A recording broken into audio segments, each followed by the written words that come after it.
बहुत बहुत स्वागत है आपका गुरुकुल जॉब न्यूज़ में।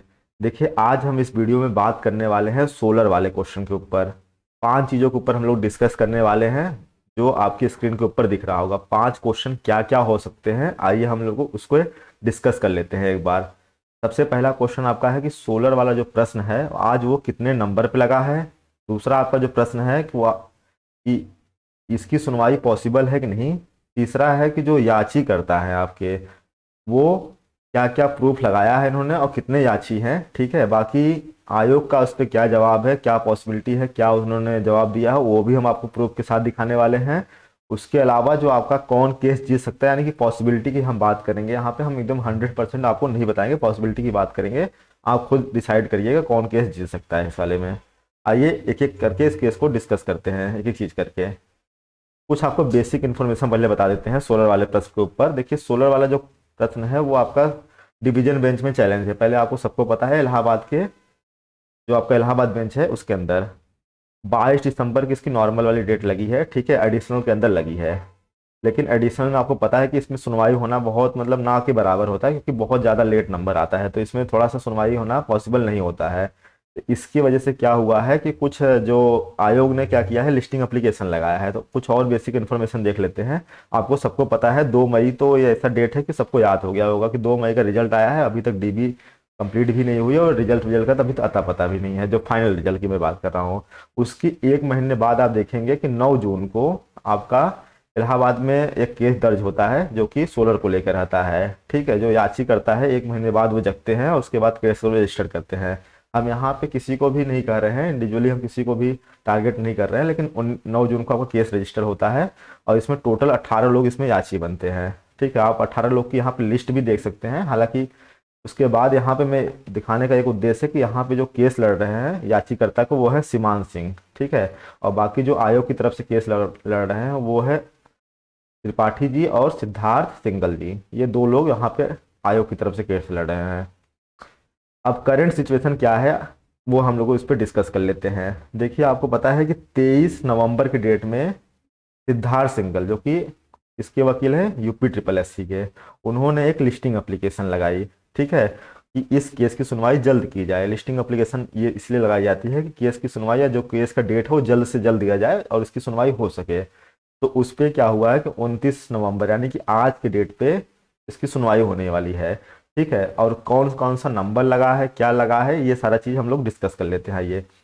तो आज अगर देखा जाए तो 29 नवंबर की लिस्टिंग एप्लीकेशन की सुनवाई होने वाली है। ठीक है, किस नंबर पे केस लगा हुआ है ये, और क्या पॉसिबिलिटी है, 2 ही क्वेश्चन आपके मन में आ रहा होगा अभी। तो हम आपको बता देते हैं किस नंबर पे लगा हुआ है। देखिए, जब आप एडवोकेट रोल के अंदर जाएंगे तो वहाँ पे इसके जो सिद्धार्थ सिंगल सर हैं, यूपी ट्रिपल एस सी के जो वकील हैं, वहाँ पे देखेंगे उनके अंदर देखिए कोर्ट नंबर 21 और जो आपका सीरियल नंबर है 8004।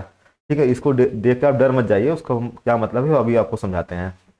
ये डेट लगी हुई है 29 नवंबर की डेट में। ठीक है, केस भी देख लीजिए, स्प्लैड 429, यही आपका केस नंबर है। ठीक है, यानी कि आपका जो कोर्ट नंबर 21 के अंदर आपका केस लगा हुआ है, सीरियल नंबर 8004। लेकिन ये किस लिस्ट में लगा हुआ है, आईए लिस्ट के अंदर लगा हुआ है। अब इसका मतलब थोड़ा सा आपको डिटेल में और समझा देते हैं। देखिए, एडिशनल लिस्ट की जो सुनवाई होती है वो केस नंबर 3000 से लेकर 8000 तक चलता है। ये आपकी एडिशनल लिस्ट की सुनवाई होती है, एडिशनल कह लीजिए या अनलिस्टेड कह लीजिए इसको। फिर उसकी आती है आईए लिस्ट की बारी। ठीक है, आईए लिस्ट में वो केस सुने जाते हैं जैसे लिस्टिंग एप्लीकेशन वगैरह हो गया, तो वो केस सुने जाते हैं। ये जो सीरियल नंबर लगा होता है वो 8000 से शुरू होता है, यानी कि 8001 से शुरू होता है। अगर आप देखेंगे तो 8001 से शुरू होता है। तो यानी कि अगर आप देखेंगे तो सीरियल नंबर आपका 4 लगा हुआ है, यानी कि जैसे ही आपका आईए लिस्ट की बारी आएगी 4 नंबर आते आते आपको तुरंत सुनवाई हो जाएगी। तो इसकी जो केस की संभावना है सुने जाने की, वो बिल्कुल 99.99% चांस है। ठीक है, आपकी एकदम केस की सुनवाई हो जाए आज, कि मतलब केस की सुनवाई की आपका कब ये लगेगा।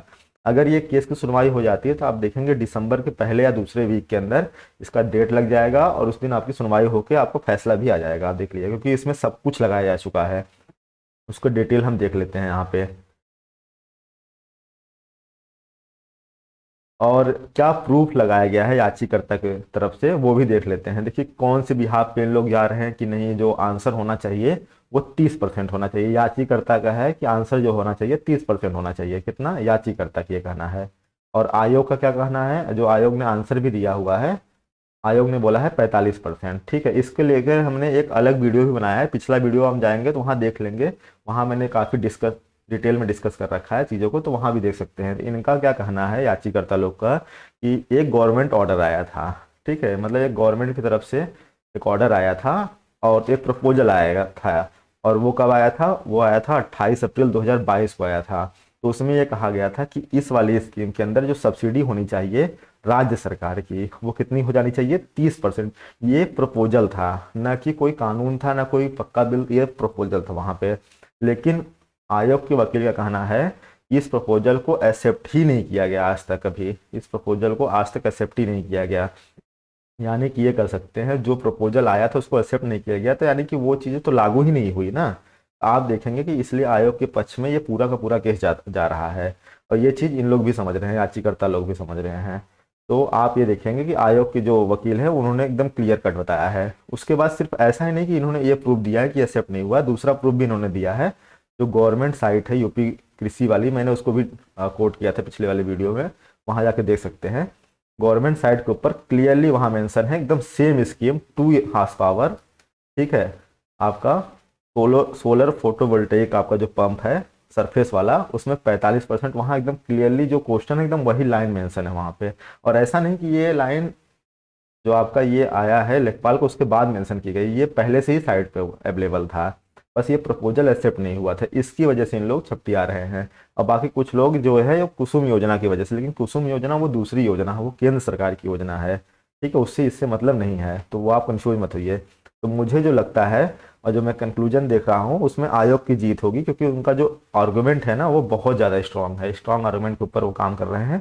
तो उज्ज्वला वाले क्वेश्चन में क्वेश्चन गलत था, इसकी वजह से वो हार गए वहाँ पे, लेकिन यहाँ पे आप देखेंगे आयोग आराम से जीत जाएगा, इसलिए उन्होंने लिस्टिंग एप्लीकेशन लगा रखी है।